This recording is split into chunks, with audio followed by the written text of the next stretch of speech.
Everyone, it's Anico. Welcome back to the channel, and today I am painting with a hexagon canvas, and I had lots of fun with this, to be honest, even though it didn't turn out as well as I had hoped. You know that feeling where it's in your head, like the idea of it is in your head, and then you start to work on it, and then it's like, oh, this turned out a lot better in my head. And this was one of those moments. I feel like a lot of it was just because I haven't done a lot of painting, especially with acrylics. And probably my second problem was because the acrylics were probably about 3, maybe 4 years old. And they were getting kind of crusty. And this was actually the last time I used them because I was like, yeah, this isn't worth it. I'm just going to throw them out. But I didn't want to waste them all, you know? Especially colors I hadn't used a lot of, especially like the yellows and the browns and all that. Like I can look at it and I can say, oh, I know what colors I use a lot of. Like, I use a lot of greens and I use a lot of blues. So, and a lot of whites and blacks. So yeah, so finally I was like, okay, it's time to get rid of it. And like I said, I hadn't used a lot of acrylics as of recent, and I kind of made it very muddy because I wanted to add depth to it, and I didn't do it right, so yeah, it looks kind of muddy. But it's still a learning curve because, you know, I don't do it a lot, so I can look at it and I can say, okay, I need to practice on this. And honestly, that's the beauty of doing art and recording it, because I can look at it and I can kind of be my own teacher to some extent and judge it for what I should have done instead. Like here, and I've noticed this a lot during October when I was doing my Inktober. This is actually recorded, I think, a couple days before October.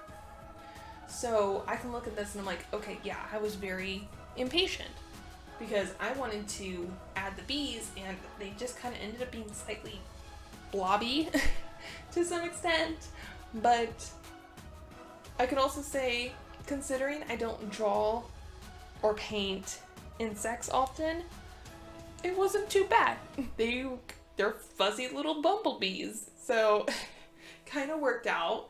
But like I said, I can tell that I was impatient, so a lot of them just kind of looked like blobs. And then I tried to improvise as much as possible in this, and some of it worked, some of it didn't, but it really is just, it was really fun just to paint on a different shape. Like, does that make sense? Because when you're drawing on an art pad or even like on a tablet or something, you usually go with a rectangle or square. That's usually what you do. But when you're looking at it in a different shape, you kind of have to improvise. You kind of have to pre-plan what you're going to do, because you want to fill up every, at least in my brain, you have to fill up what you have as much as possible, or decide what's supposed to be blank. And I wasn't entirely sure what to do for a hexagon, except for, you know, a honeycomb. But I know there's a lot more shapes. When I was at the hobby shop, I saw so many.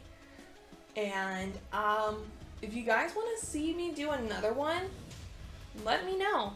And I did have to say goodbye to these paints. Like I said, I did throw them away, but I did end up buying myself some gouache. So I really don't know what gouache is comparatively to acrylics. So if you know that as well, that'd be great.